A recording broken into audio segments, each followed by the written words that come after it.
Prime Minister Ahmet Davutoglu made a last-ditch call for Turkey's political parties to agree a working government on Thursday, 3 days before a deadline that would otherwise see President Tayyip Erdogan call a snap election. Davutoglu formally gave up efforts to find a junior coalition partner for his ruling AK party on Tuesday, more than 2 months after it lost its overall majority for the first time since coming to power in 2002. Turkey's politicians have until August 23 to agree a working government, or else Erdogan could call for an interim, power-sharing cabinet to lead the country to a new election, which would be expected to be held in November. In overnight trade, the currency briefly weakened below the psychological barrier of 3 to the dollar for the first time. It spent much of the trading day down more than 1% before recovering losses. "I am ready to sit down and talk any time, as long as we find a solution in Parliament. The possibility of a coalition is no longer available, so instead of blaming each other,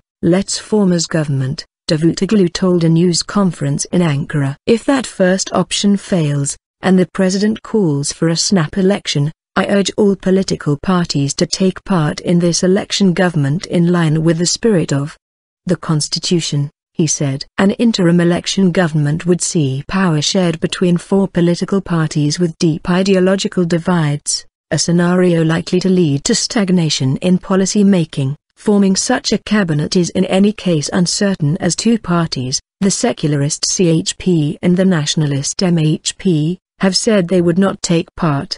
Parliament could theoretically vote to back Davutoglu's current caretaker cabinet staying in office for now, but opposition parties have little incentive to do so, and either way an early election is all but inevitable. In a note to political parties, the Election Commission proposed that any new election should be held on November 1. AKP officials said parties put forward their own views on the proposed date, and after that an agreement will be sought. "November 1 and November 22 are suitable for us," one senior AKP official told Reuters. Prolonged uncertainty. The prospect of another election has failed to assuage market worries about the $870 billion economy, not least because there is no guarantee that a rerun will produce anything other than another inconclusive outcome. "A coalition would have been good for investor confidence, but now we have more uncertainty, and I don't think the result will change with new elections," said Vedat Mizrahi, a managing director at financial services firm Unlu & Company. "It is really tough right now. There is almost no foreign institutional investor interest in Turkey.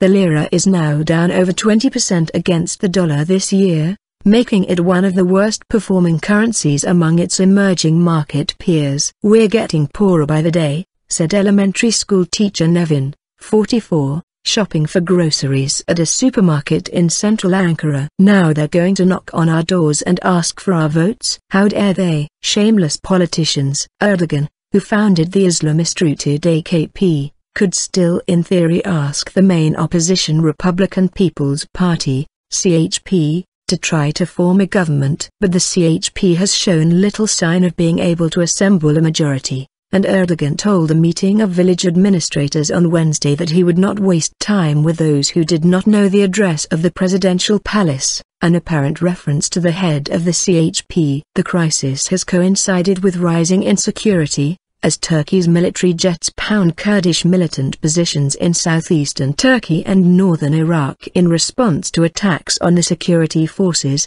and as it opens its air bases for U.S.-led coalition airstrikes on Islamic State insurgents in Syria. Investors looking to the central bank for an independent steadying hand have, so far, been disappointed. The bank declined to raise interest rates at its monthly policy meeting on Tuesday, in what investors saw as acquiescence to political pressure from Erdogan. "Their central bank is in rabbit-in-the-headlights mode again," said Timash, credit strategist at Nomura. "You have central bank independence for a reason. Turkey does not have enough of it these days." Some investors are starting to think, however, that the lira's persistent slide could force an emergency rate hike. In the end they will have to hike even more aggressively to stop the bleeding in the lira, said Unlu's Mizrahi.